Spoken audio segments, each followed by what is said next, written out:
Hey there, Red Hawk Nation. Today is Thursday, January 20th, and I'm Varun Saravanan with today's Daily Update, brought to you by Wingspan TV. There are still months left in the 2021-2022 school year, but the calendar for the 2022-2023 school year has already been approved.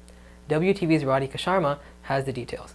The Frisco ISD Board of Trustees approved the new school year calendar for 2022-2023 school year, and there has been some changes. School will start on August 10th for students, but teachers have to return on August.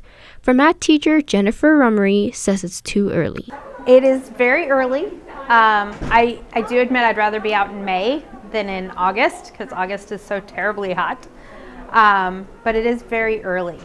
August 1st is not much of a summer break, especially like me, I work through June grading AP exams, so I really only get about 4 weeks off. So August 1st is early.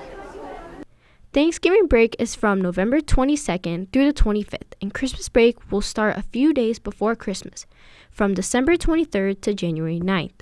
Spring break is March 13th through the 17th, and the last day of school is May 19th. Reporting from WTV, I'm Radhika Sharma. The results for the ASVAB have arrived, and for students who took the test, there's a meeting tomorrow. WTV's Alyssa Murphy has the details. Students who took the Armed Services Vocational Aptitude Battery in December will need to report to the lecture hall during advisory tomorrow to receive their ASVAB scores. The Armed Service Vocational Aptitude Battery is a multiple-choice exam administered by the United States Military Entrance Processing Command used to determine qualification for enlistment in the U.S. Armed Forces. Given in more than 14,000 schools, the test not just helps determine whether you're a good fit for the service, but also which branch would be best for you. Tests can be taken as early as sophomore year, but tests are invalid for enlistment purposes until your junior year. The ASVAB does not impact any high school grades or GPA. It doesn't commit you to joining any service, but rather advises what's best for you to do. Reporting for WTV, I'm Alyssa Murphy. Student council applications are now open for interested sophomores and juniors. WTV's Daniel Memoron has the details.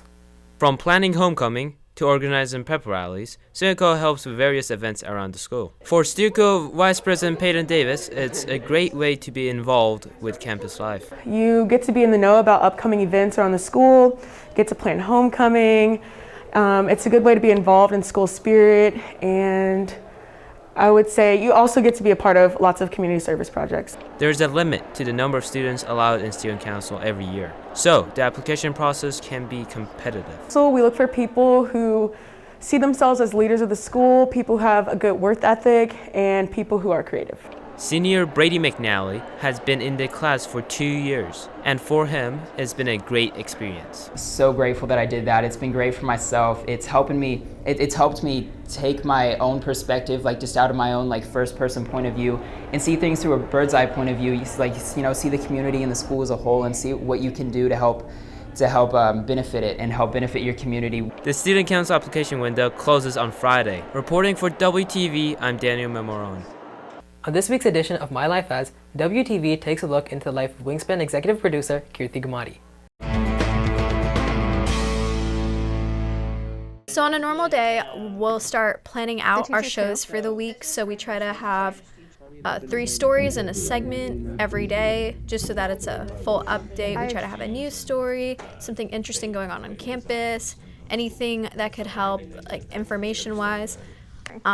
And then from there, I'll script my updates, so I'll talk to the reporters, get anchor intros from them, just so we know what to say when we're filming it. And then I'll check the email, make sure we don't have any announcements from teachers, students, clubs, and I'll make my graphics, and that's what goes on the TV screen when we're filming the update. And then from there, I'll take everything and go to the studio, and I'll have my graphics up on the monitor. I'll have somebody else in there helping me film or doing the anchor if I'm the one filming it. If I don't have an update I have to do, I'll work on a story for one of the updates. So that could be writing a script for that story. I might have to go and voice the story, and we've got a special mic for that. I might have to go get an interview, so I'll grab equipment from the equipment room. On days when I have an update going up, so I'll start working on updates the day before, the day before during my class period, that's when I film it, script it, anchor it, all of that. But then we come in the morning of to finish up the update, because that's when we typically have all the stories from our reporters. So I'll come in early, around 8:30, 8:15, depending on how much I have to do. And I'll finish editing that, I'll export it, and I will set it up on the website so that it'll be ready to go up during first period so that everybody can watch it during second. If you are looking for more from Wingspan, you can follow us at Liberty Wingspan on Twitter, Instagram, and Facebook, or visit our award-winning website, libertywingspan.com. And now for today's announcements. PALS is hosting a meeting during advisory on Monday the 24th and Tuesday the 25th in room C138. The final order deadline for the 2021-2022 yearbook ends on Friday, January 28th. You can order now with a $5 discount at jostens.com and search for Frisco Liberty High School. Want to be on Wingspan's 14 Days of Love? Scan the QR code below.